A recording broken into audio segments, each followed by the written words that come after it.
Hello friends, સ્વાગત છે તમારા બધાનું મારા રસોડામાં। તો હવે ઉનાળાની ગરમીમાં હું તમારા માટે એક સરસ મજાની મીઠાઈની રેસીપી લઈને આવી છું। આજે આપણે બનાવીશું બાસુંદી।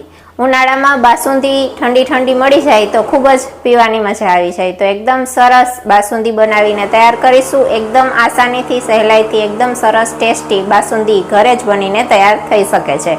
તો ચાલો મારી રેસીપી હું તમારી સાથે શેર કરીશ, પરંતુ તેની પહેલા મારી ચેનલ રીનાની રસોઈને હજી સુધીમાં સબસ્ક્રાઇબ ના કરી હોય તો જરૂરથી સબસ્ક્રાઇબ કરી લેજો।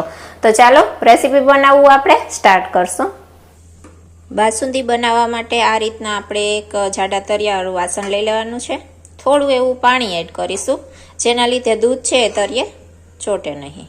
આ રીતે થોડું પાણી લેવાનું છે। હવે આપણે તેમાં દૂધ એડ કરવાનું છે, ગરમ કરવા માટે રાખી દેશું। આ રીતના ફૂલ ફેટવાળું દૂધ લેવાનું છે। તમારે જેટલી ક્વોન્ટિટીમાં બાસુંદી બનાવવી હોય એનાથી ડબલ દૂધ લેવાનું। તો મેં અત્યારે અહીંયા 1 લીટર જેટલું દૂધ લીધું છે। આ રીતને એકદમ જોઈ શકો છો મલાઈવાળું છે, એટલે એકદમ સરસ બાસુંદી બનીને તૈયાર થશે।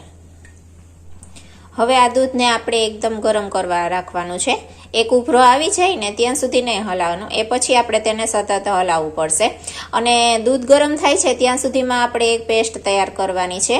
જે પેસ્ટ આપણે આમાં એડ કરવાથી બાસુંદી છે એકદમ સરસ ઘટ બનશે અને ફટાફટ એકદમ સરસ બાસુંદી બનીને તૈયાર થઈ જશે। તો ચાલો આપણે એ પેસ્ટ બનાવીને તૈયાર કરી લેશું।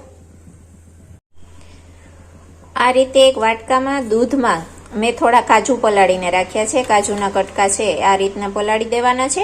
કલાક માટે પલાળવાના, 9 સેકું દૂધ લેવાનું અને તેમાં આપણે પલાળી દેશું। હવે આપણે આને મિક્સી જારમાં એકદમ સરસ પીસી લેવાનું છે, પેસ્ટ જેવું બનાવી લેવાનું છે। તો આ રીતના આપણે એકદમ સરસ મજાની પેસ્ટ જેવું, એટલે કે એકદમ ઘાટું દૂધ બની ગયું છે। કાજુ આપણે મિક્સી જારમાં ક્રશ કરી નાખ્યા એટલે એકદમ ઘાટું દૂધ બની જશે। હવે આ દૂધ છે તેને આપણે ગરમ જે દૂધ થાય છે તેની અંદર એડ કરી દેશું। હવે આ રીતે દૂધમાં એક ઉભરો આવી ગયો છે, દૂધ એકદમ સરસ રીતે ગરમ થવા લાગ્યું છે।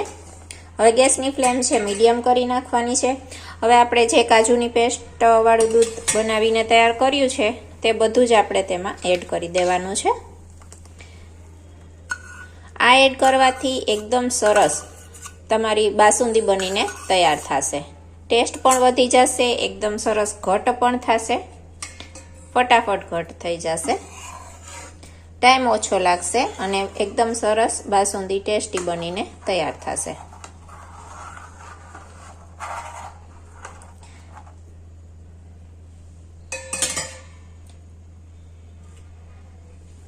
સાથે આપણે આ રીતના કાજુ, બદામ અને પિસ્તાની કતરણ કરીને રાખી છે તે પણ આપણે એડ કરી દેશું। ખાંડ છે તે આપણે છેલ્લે એડ કરવાની છે, અત્યારે ખાંડ એડ નથી કરવાની। અત્યારે આપણે દૂધને એકદમ ઘટ થાય ને ત્યાં સુધી આપણે તેને પકાવવાનું છે। આપણે બાસુંદી બનાવવાની છે, રબડી નથી બનાવવાની, એટલે દૂધ એ પ્રમાણે ઘટ થવા દેવાનું છે। બાસુંદીનું દૂધ છે એ રબડી જેટલું ઘટ હોતું નથી। બસ હવે આપણે તેને એકદમ સરસ રીતના ઉકાળવાનું છે। આ જે દૂધ છે તે અડધા જેટલું થઈ જશે, અંદાજે અડધાથી થોડું વધારે એવું રહેશે એટલે એકદમ સરસ બાસુંદી બનીને તૈયાર થશે। ગેસની ફ્લેમ છે તે મીડિયમ રાખવાની છે।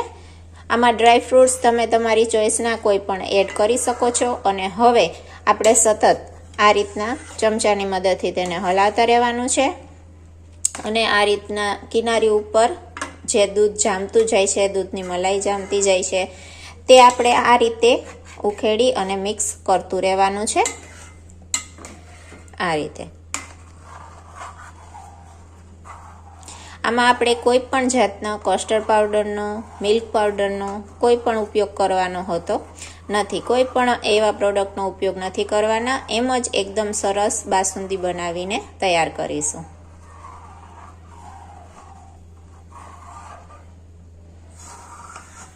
આ રીતે હવે તમે જોઈ શકો છો એકદમ સરસ દૂધ છે એ ઘાટું થવા લાગ્યું છે અને દૂધનો કલર પણ ચેન્જ થવા લાગ્યો છે। દૂધ જેમ જેમ ઘાટું થશે એનો થોડો કલર છે એ ચેન્જ થશે।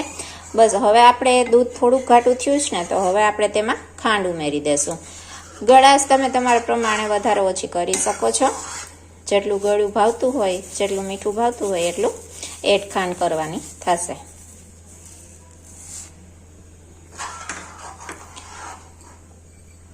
અને ફ્લેવર માટે થોડું એલચી પાવડર એડ કરીશું. મિક્સ કરીશું. એકદમ ઝડપથી ફટાફટ એકદમ સરસ ટેસ્ટી બાસુંદી બનીને તૈયાર થઈ જશે.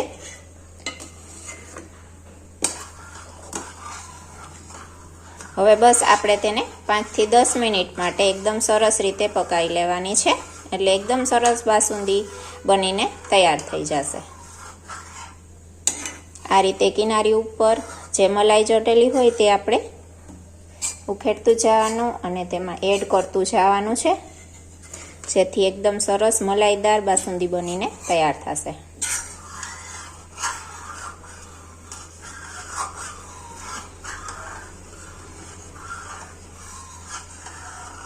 અને આ રીતે આપણે સતત ચમચો પણ ફેરવતા રહેવાનું, જેથી તળિયે છે તે બેસી ન જાય, દાજી ન જાય અને કિનારીએ પણ તે મલાઈ છે તે ચોટી ન જાય. આ રીતે તમે જોઈ શકો છો એકદમ સરસ ઘટ દૂધ થવા લાગ્યું છે. બાસુંદી હવે બનવા જ આવી છે. હવે બસ આપણે તેને 5 મિનિટ જેટલી પકાવી લેવાની છે, એટલે એકદમ સરસ બાસુંદી બની જશે. તો બસ હવે આપણે એકદમ સરસ બાસુંદી બની ગઈ છે. જોઈએ એવી ઘટ બની ગઈ છે. બસ આટલી ઘટ રાખવાની છે. તમે જોઈ શકો છો આટલી ઘટ હોવી જોઈએ. તો એકદમ સરસ બાસુંદી બનીને તૈયાર છે. આપણે ગેસની ફ્લેમ છે તે બંધ કરી દેશું અને ઠરવા માટે રાખી દેશું. તમને જો એકદમ ઠંડી પસંદ હોય તો ફ્રીજમાં રાખી અને પછી તમે ખાઈ શકો છો. 1 થી 2 કલાક ફ્રીજમાં એકદમ સરસ ઠંડી થવા માટે રાખી દેવાની છે. અને જો ગરમા ગરમ પસંદ હોય તો બસ આ રીતના ગરમા ગરમ ખાઈ શકો છો. તો એકદમ સરસ ગરમા ગરમ બાસુંદી બનીને તૈયાર છે. અત્યારે ઉનાળાની ગરમીમાં ઠંડી ઠંડી બાસુંદી બધાને વધારે પસંદ આવશે, તો આપણે ફ્રીજમાં તેને ઠંડી થવા માટે પહેલાં રાખી દેશું. તો આ રીતે તમે જોઈ શકો છો એકદમ સરસ બાસુંદી બની ગઈ છે. તો બસ હવે આપણે તેમાં ઉપરથી ગાર્નિશિંગ માટે થોડા ડ્રાય ફ્રૂટ્સ એડ કરીશું. બદામ અને પિસ્તાની કતરણ લીધી છે.